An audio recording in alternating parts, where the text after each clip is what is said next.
कोई पठन पाठन के कार्य को आगे चलाने वाला नहीं है। जब से शिक्षा मित्र आए थे, कम से कम प्राथमिक विद्यालयों में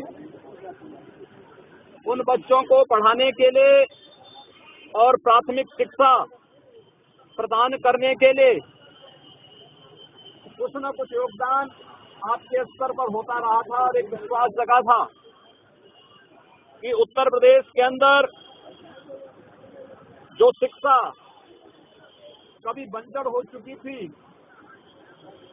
उस प्राथमिक शिक्षा को एक नया जीवनदान शिक्षा मित्रों ने दिया था। लेकिन कहीं न कहीं एक मिसहैंडलिंग है और दूरदर्शिता है कि हम न्यायालय के उन कार्यों, दांव पेचों को समझ नहीं सके और केवल उतावलेपन में जब भी कोई निर्णय होते हैं उसका शिकार आम जनमानस को ऐसे ही होना पड़ता है, जैसे अभी हाई कोर्ट के निर्णय पर हुआ। मेरा आप लोगों से दो अनुरोध होगा। एक, हताशा और निराशा में कोई युद्ध नहीं जीता जाता है। अपनी हताशा से उभरिए, निराशा से उभर करके हम सबको इस लड़ाई को जीतने की एक नई कार्रवाई प्रारंभ करनी होगी। और मैं विश्वास के साथ कह सकता हूँ, ये प्रश्न केवल एक व्यक्ति का नहीं, ये केवल शिक्षा मित्रों का नहीं, बल्कि उत्तर प्रदेश की प्राथमिक शिक्षा का है। इसलिए इस लड़ाई में आप अकेले नहीं होंगे, आपके साथ एक बहुत बड़ा समुदाय आपके साथ खड़ा होगा। इसलिए मेरा सबसे पहला अनुरोध होगा कि अपनी हताशा और निराशा से उभरिए। दूसरा, उत्तर प्रदेश सरकार को अपना एक ठोस कार्यक्रम बना करके सुप्रीम कोर्ट में जाने के साथ साथ केंद्र सरकार के पास भी उन्हें अपने प्रस्ताव के साथ जाना चाहिए। केंद्र सरकार शिक्षा के क्षेत्र में जो भी योगदान देता है वो राज्य सरकार को देता है। राज्य सरकार उस पर आगे कार्रवाई करती है। अगर उत्तर प्रदेश सरकार आपसे संबंधित किसी भी उस प्रस्ताव को लेकर के पहले ही केंद्र सरकार के पास गई होती, संभवतः इस प्रकार की स्थिति नहीं होती जो आज आप सबके सामने आ खड़ी हुई है। हमको यहाँ पर किसी पार्टी का नहीं, बल्कि शिक्षा के बारे में सोचना है। हमें प्रदेश के लगभग 2.25 लाख उन शिक्षा मित्रों के भविष्य के बारे में सोचना है, उनके परिवारों के बारे में सोचना है। इसलिए राजनीतिक लाभ और हानि के लिए नहीं, बल्कि जो लोग खिलवाड़ कर रहे हैं, मजाक बना दिया है जिन लोगों ने शिक्षा व्यवस्था को, उन लोगों के मुंह पर एक तमाचा मारा जाना चाहिए इस आंदोलन के माध्यम से। और इसीलिए मैं आग्रह करूंगा, अपनी हताशा निराशा से उभरिए। इस लड़ाई को एक नया तेज और नई धार देने की आवश्यकता है। जो भी इस लड़ाई को फिर दबाने का प्रयास करेगा, वह उससे कुचल, उस आंदोलन से कुचल दिया जाएगा। इस आह्वान के साथ हमें इस लड़ाई को आगे बढ़ाने की आवश्यकता है। और प्रदेश सरकार को सबसे पहला कार्य तो इसको सुप्रीम कोर्ट में डिवीजन दाखिल करके इस पर नए सिरे से कार्रवाई करने की अपील करनी चाहिए। बहुत सारे रास्ते हैं, अगर कोई समस्या है उस समस्या का समाधान भी है। ऐसा नहीं कि कोई समस्या हमेशा के लिए समस्या बनी रहती है।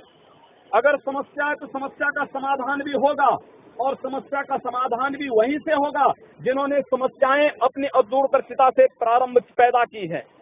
उनको अपना पैकेज लेकर के सुप्रीम कोर्ट के पास भी जाना चाहिए और भारत सरकार के पास भी जाना चाहिए। भारत सरकार के पास कोई शिक्षा से जुड़ा हुआ, शिक्षा मित्रों के हित से जुड़ा हुआ कोई भी इस प्रकार का प्रस्ताव आएगा तो हम लोग संसद में लेकर के, सरकार से लेकर के संसद तक उस प्रस्ताव का समर्थन करवाएंगे और शिक्षा मित्रों के हितों को हर स्तर पर, उत्तर प्रदेश की प्राथमिक शिक्षा को हर स्तर पर संरक्षण प्रदान करेंगे। इस विश्वास के साथ आप सबसे मैं इस बात का आग्रह करूंगा, याद रखना, हताशा और निराशा से कोई युद्ध नहीं जीता जाता है। अगर आप हताश और निराश रहेंगे, 1 दिन, 2 दिन, 4 दिन कोई आपके आंदोलन के साथ रहेगा, बाकी हर व्यक्ति छांटता जाएगा, करता जाएगा, अपना रास्ता बनाता जाएगा। इस पूरी लड़ाई को एक नई धार पूरे प्रदेश स्तर पर देने की आवश्यकता है। और जिन लोगों की दूरदर्शिता के कारण स्थितियां पैदा हुई हैं, उन लोगों को कटघरे में खड़ा किया जाना चाहिए। नंबर 1, और दूसरा, इस बात के लिए प्रदेश के मुख्यमंत्री से इस बात के लिए साफ कहा जाना चाहिए कि कोई शिक्षा मित्र आत्महत्या कर रहा, उसके परिवार को 5 लाख की घोषणा करने की बजाय उत्तर प्रदेश के 2.25 लाख शिक्षा मित्रों के बारे में कोई ठोस पैकेज की घोषणा वो करें पहले, तब जाकर के आगे बात हो सकती है।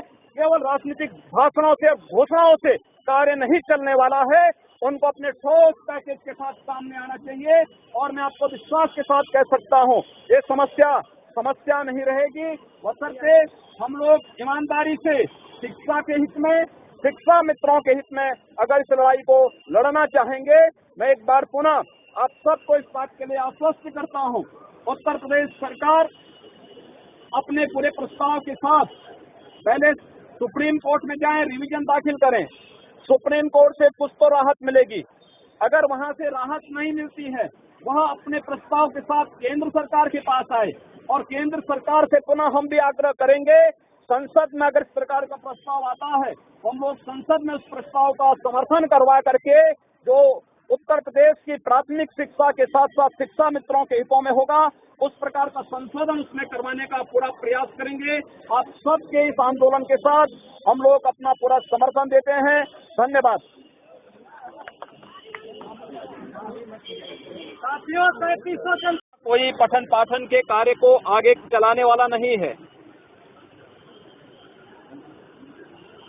जब से शिक्षा मित्र आए थे, कम से कम प्राथमिक विद्यालयों में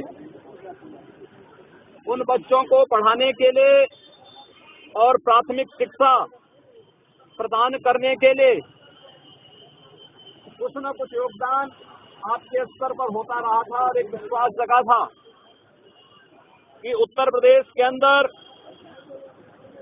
जो शिक्षा कभी बंजर हो चुकी थी,